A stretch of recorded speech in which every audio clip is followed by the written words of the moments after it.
Let's kick things off in terms of suggestions with our most requested video up until now. Well, not counting House, of course. Today, we're looking at the only other film for which we have received multiple requests, Takeshi Kitano's international breakthrough hit, Hana-Bi. But we thought we might do better to call in some help this time from someone who knows a bit more about Kitano's background than we do. Ooh. Hello? Hey there, Jamie. You've brought up Hana-Bi a few times now, and we're finally gonna cover it. Do you want to help us talk about this one? What time is it? Guys, it's 3 a.m. No, it's not. It's like 10 p.m. You do realize there's more than one time zone on the planet, right? What's a time zone? You know, those things that slice up the air so time is consistent depending on where the sun is. Why would you need to slice up the Earth? It's not like it's a ball that revolves around the sun. Everyone knows that. Wait, you're not a flat earther, are you? No. There's no way it's flat. There are hills and mountains and stuff. It's just not a ball.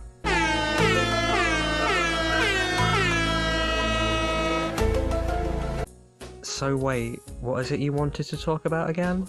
Hana-Bi, you in? Let's do it. Great, but first, why don't you introduce yourself? Hello everyone, my name is Jamie Sutherland, and I write film criticism and analysis. You can find some of my writings at www.thecinemapocalypse.wordpress.com. Aside from that, I have made several collaborations in the past with the likes of Random Assault and Joe Dini. If you'd like to talk about other films with me, I'm available through Twitter and Facebook. Well, now that everyone is up to speed on who you are, why don't we get them up to speed on today's subject? Hana-Bi is available in most English-speaking territories on both DVD and Blu-ray. If you're interested in the film, it's available in the US from Film Movement Classics. In the United Kingdom, Hana-Bi is available for our good friends at Third Window. Who, by the way, provided today's review copy of the film. Let's summarise the first half or so of the film, then we'll get into the analysis portion of the video. Hana-Bi follows the story of Nishi, played by writer and director Takeshi Kitano, a cop whose wife is dying of cancer and whose partner has been wounded in the line of duty. Horibe, the wounded detective, is paralyzed from the waist down and wheelchair-bound. You might recognize Horibe as the dad of light himself, Ren Osugi. We told you he would be showing up again. The widow of another cop, Tanaka, meets with Nishi to discuss their past with her late husband. Sounds heartwarming and charming, right? Well, things only get worse as it turns out Nishi has been let go from the police force. Horiba, meanwhile, attempts suicide, fails, and takes up painting as a hobby. Nishi, finding himself pursued by the Yakuza for outstanding loan debt, buys and paints an out-of-commission taxi as a police car. Using his old uniform, Nishi robs a bank to pay off his debts. Following this understated heist, the remainder of the film follows the fallout of Nishi's actions, examining the diverging worldviews of Nishi and Horibe. Prior to Hana-Bi, Kitano's first two films, Violent Cop and Boiling Point, received mixed critical and commercial performance as they were deemed as being merely the expensive hobby of a TV personality. This is a sentiment we in the UK can relate to, as it is a commonality. It wasn't until his breakthrough hit Sonatine was released in 1993 that critics and audiences began to accept him as a serious filmmaker. Kitano, meanwhile, has argued that this wasn't until Hana-Bi won the Golden Lion at the Venice Film Festival that this transformation occurred. Before directing Hana-Bi, Kitano was involved in a tragic motor scooter accident that rendered the right side of his face paralysed. This contributed to the development of his iconic twitch and wink. During the period between the accident and the production of Hana-Bi, Kitano directed two other films. Kids Return, a traditional Yakuza film, familiar territory for Kitano, and Getting Any, a wacky ode to his dyslexic comedy days I highly recommend. Both Getting Any and Kids Return act as a reminder of how Kitano's role as an entertainer changed over time, while Hana-Bi acted as something of a culmination of everything he learned as a director. Kitano also took up painting, a period of his life that is strongly reflected in both the set design of Hana-Bi and the character of Horibe. These works have been published and displayed numerous times in several books and art galleries. As we've discussed before, Kitano had attempted previously to take on serious roles. Even before he launched his directorial career with Violent Cop, he appeared in various TV series and Nagisa Oshima's Merry Christmas, Mr. Lawrence.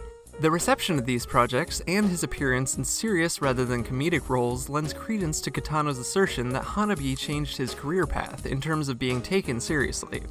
For the first time, Kitano had become a real director in the eyes of the Japanese critics, while simultaneously expanding his influence overseas exponentially, thanks to the major win at the Venice Film Festival.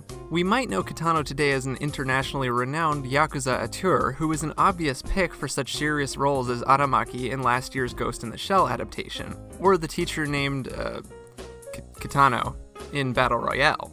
At the time, however, Hana-Bi was something of a shock for a Japanese audience. So what was it that everyone saw in this specific film? Hana-Bi manifests the anxieties and pains of the lost decade in Japan. We've discussed this period previously, but it's been so long we should give a bit of a refresher course. Basically, following decades of unprecedented economic and GDP growth, Japan fell on hard times throughout the 1990s. One after another, financial crises struck Asia, in turn affecting Japan's economy. Unemployment skyrocketed for the first time in a generation, and inflation ran rampant. And right in the middle of the lost decade, Hana-Bi was released. All throughout the film, the minor characters we encounter are affected by the pains of the lost decade. The junkyard owner from whom Nishi buys the taxi is boiling with rage. The Yakuza are quick-tempered in matters which concern money. Tanaka's widow is unable to live the life of a detective's wife she previously did, having to take on a low-paying job just to scrape by. What's more, the citizens we see during the bank heist are complacent in their situation, too tired to fight back, having been beaten down by the system for the better part of a decade at this point. Both the teller and the man eyeing Nishi know exactly what's going on, but neither do anything to stop him.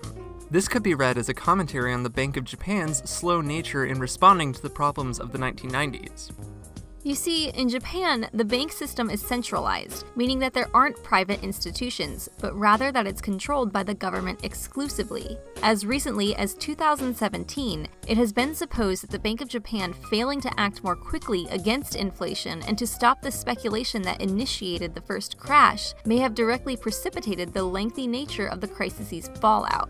In other words, this scene could be viewed as Kitano calling out the Bank of Japan, saying that citizens apathetic to the bank's plight would not care if power was taken from it in the form of money. Speaking of Nishi, the main characters also manifest this rage and anxiety, though in different ways. Horibe turns his rage inward. Having lost his job, his wife and daughter, his pride and joy, desert him. Instead of lashing out like Nishi, he attempts suicide.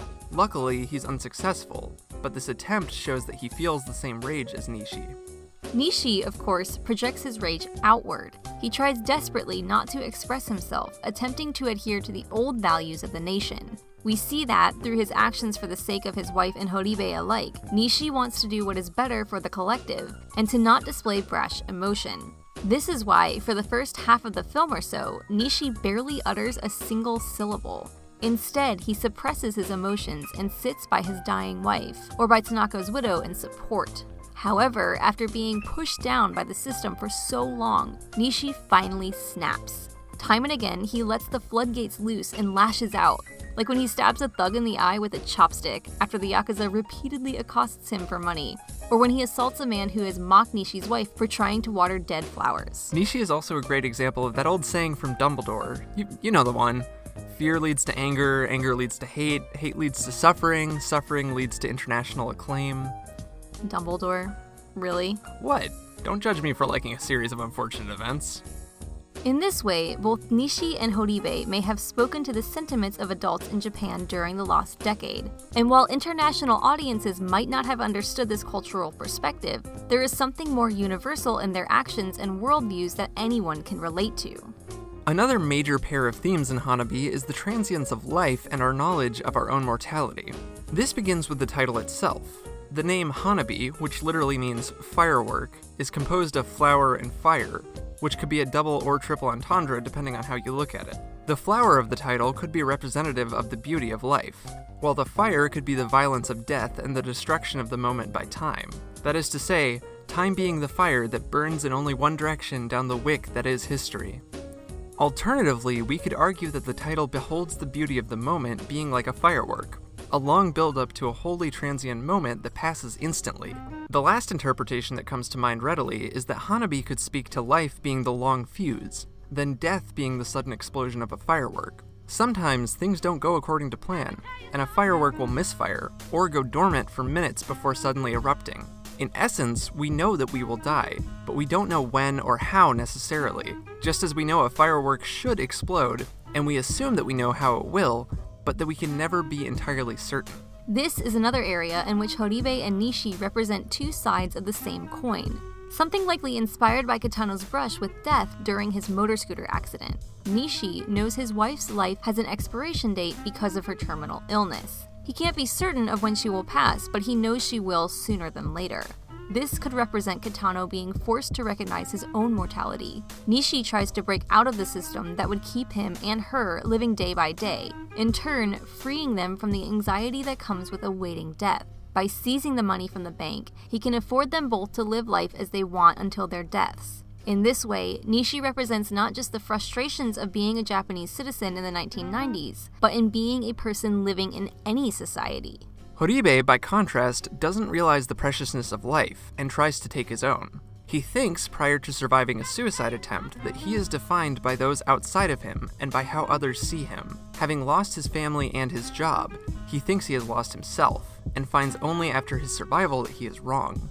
After this, he gains a new lease on life and is aware of his mortality, but has nothing better than to while away his time. He doesn't have a driving force like Nishi and Nishi's wife. Basically, Nishi is an everyman trapped in his mortality and the system, while Horibe is the artist who is afforded the ability to live outside of the system. Both are aware of their impending deaths, but they act differently because neither consider time the same way. This difference is seen also in how they view and interface with the world. At one point, Nishi tries to take a photograph, a literal record of the moment in time with his wife. Of course, because he's looking for the literal, the rest of the world intrudes and the photo is ruined. Meanwhile, Horibe sees the world in a new way thanks to his brush with death. His art shows that he sees the world as he wants to rather than as it is. This created reality then interacts with the real world of the film, as art is almost everywhere decorating the set, with almost all of the art displayed being Kitano's own work. In effect, Kitano seems to be calling attention to how Horibe's refusal to take part in Nishi's brash reality is just as legitimate, since both realities end up affecting one another. In this context, Horibe is actually a pretty clear insert for Kitano. Speaking about experiencing color differently after his accident, Kitano said, Quote, "It was flowers for me too. Until then I was stepping on flowers, and I scoffed and mocked the idea of sending flowers to women. Then I had the bike accident, and my head hit the pavement, and I was destroyed. I was walking around with my bandaged eye because I had nothing better to do, and I came to a florist where I began staring at the flowers. Then I realized that they were each so different from the other, and I was really struck by it. I thought maybe I should paint them." End quote. So while Horibe is pretty clearly Kitano himself, we would argue that Nishi is his other half. Basically, they present a duality. Once you become aware of death, do you devote yourself to your personal life, where you open yourself to the pain of the world like Nishi, or do you take Horibe's path and create your own reality, which will then affect others, even without you meaning it to? This duality is also expressed in the framing of one bar scene where we see Nishi placed between paintings of two Onis. These two are taken from the story Naita Aka Oni, The Red Oni Who Cried, a children's book originally published in 1933 by Hamada Hirosuke. The story describes the friendship of a red Oni and a blue Oni. The red Oni wants to be friends with the children and village folk who live nearby, but no one will give him the time of day. So, the blue Oni goes about terrorizing them to make the red Oni seem good by comparison. This works, but the blue Oni disappears, never to see his friend again. The blue Oni knows that where the village people learned that the two were friends, they would hate the red Oni. This duality is a common trope nowadays due to the folkloric background and ubiquitous nature of the story, where the blue Oni is considered the pensive one, and the red Oni is the hot, fiery one. Thus, Nishi is the red Oni, while Horibe is the blue Oni. Kitano stated in an interview that he wanted Horibe, Nishi, and Nishi's wife to challenge the fantasy of Japanese family life being tight-knit. He explained at another point, quote, "I don't say things to be admired, I consider myself to be the kid in the story The Emperor's New Clothes," unquote. Perhaps this candidness, but also the adherence to tradition, or at least history, is what made Kitano a more popular director with Hana-Bi. Stylistically, the film is striking, and it's easy to see why Hana-Bi was so attention-grabbing upon release. We see the rage discussed earlier boil over in short bursts of violence, which are stark and effective due to the use of stylistic visual ellipses. Basically that means we are told what's going to happen, we hear the action, but we almost never see it. This has the effect of using our imaginations against us, letting us do the work of making the violence worse than it would be were we to see it. What's more, it makes the violence that we do see on screen harsher and starker. Kitano stated in a 1997 interview, quote, "Hollywood films used to be able to shock you with the explosions themselves. Those were the times. The audience loved it back then, but they became bigger and bigger, and we got used to the most amazing explosions. None of it shocked us anymore. It's like a fireworks show. It gets old fast to be told that they're going up, and then seeing them explode. If you don't expect it, a little firecracker can scare you. I think that's the way I like to do it," unquote. And like a firework, the violence of Hana-Bi is. When we finally get around to seeing Nishi unload an entire clip into somebody, Kitano is very cautious to what he shows us, and what he lets us fill in mentally. This could be due to his rage during the sequence, or due to him wanting to ensure that his victim is dead, given that victims of gun violence often die from blood loss rather than the impact of the bullet. Either way, Kitano, utilising what he's learned in his career up to this point, effectively returns to those old Hollywood days where a well-placed firecracker can shock an audience. Speaking of Hollywood, Hana-Bi can easily be compared to the works of other directors such as Quentin Tarantino, Michael Mann and William Friedkin. The cool, muted colour palette of the film, sometimes known as Kitano Blue, is comparable to Michael Mann. The understated tension of Nishi's bank heist is also like Heat, or Mann's previous heist thriller, Thief, both of which focus on the troubled lives of the people involved with the heist rather than the actual robberies, although Thief sports what is probably my all-time favourite heist scene. The film is non-chronological, which may be a reference to Tarantino's earlier hit Pulp Fiction, or simply the result of Kitano recutting the film 14 times. But Kitano's influences didn't remain in the West for Hana-Bi. We mentioned the use of visual ellipses earlier, and this use also affects the narrative of the film. Like Yasuhiro Ozu, Kitano composes his scenes to accommodate great swaths of emptiness and leaves major events completely off-screen. Instead, we are shown the build-up and the fallout of these events. Kitano also mentioned specifically that he drew some influences from Oshima, who we all know Kitano had worked with before, and about whom he said, quote, "Yes, it's not an influence in style of shooting or anything like that, but we share a certain mindset, so I guess I was influenced by him, or something of my experience with him stayed with me," unquote. Another Japanese influence would be Seijun Suzuki, due to Hana-Bi's filming of idyllic beauty punctuated by shocking violence. Discussing a scene of Hana-Bi under cherry blossoms, Kitano stated, quote, "People see that shot and ask if I'm a fan of Suzuki. I figured I could get away with a shot of having Mr. Asugi under the cherry tree, even if it's a little cheesy because the character is a painter. Also, it's not that he just went out to see the blossoms because he didn't have anything else to do, he just attempted suicide and decided to start painting. To have him under the cherry blossom with all that history makes the scene much more significant," unquote. So Hana-Bi, in terms of influence, becomes something like a Quentin Tarantino film, a product of a filmmaker who loves film. Overall, it's a melding of the two sides, East and West. Kitano even commented in regards to Nishi's actions, being that of a silent, moody, and caring husband. They are very classically Japan, tracing their lineage to the playwrights of the Edo period.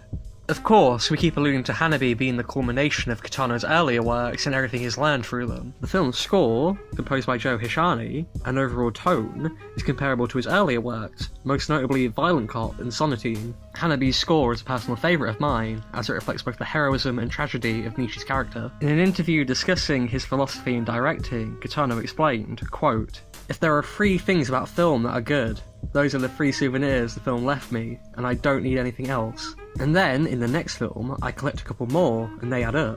I made Hana-Bi with all the good things I've collected over the years from my different films, and in that sense, it's a survey of the past. It's a film born from all the good parts of my past films. If they want to call it a survey of my past work, I guess it's a survey," unquote.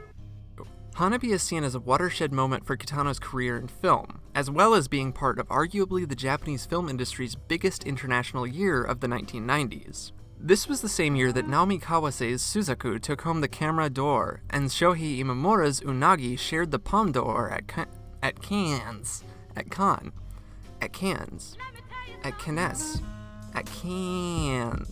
One of the new wave masters was seeing a resurgence right alongside this actor-turned-director, not to mention the release of Hayao Miyazaki's Princess Mononoke, which stormed the domestic box office, toppling the previous king, Antarctica, which has sat at the top of the charts for 14 years. So yeah, it was a pretty big year, and Hana-Bi, as the historical record has shown, remained on top through most of it. Hana-Bi is a tale of frustration, anxiety, rage, and violence. It's very much a product of its time in the lost decade, and of its director, someone who had been to the edge of the void and returned. It's a sober, bleak film, but if you look at it just right, you'll find some hope in there. There's a reason that Hana-Bi has stuck around for 20 plus years at this point, and if you haven't seen it, we all recommend you check it out. It might seem like we explained a lot here, but we actually omitted plenty in terms of plot, nuance, and twists. So go watch Hana-Bi, and let us know what you think. And before we go, we'd like to thank Jamie for coming on the show today and lending us his expertise in Kitano's film work and history. No, thank you guys. It's been a pleasure collaborating.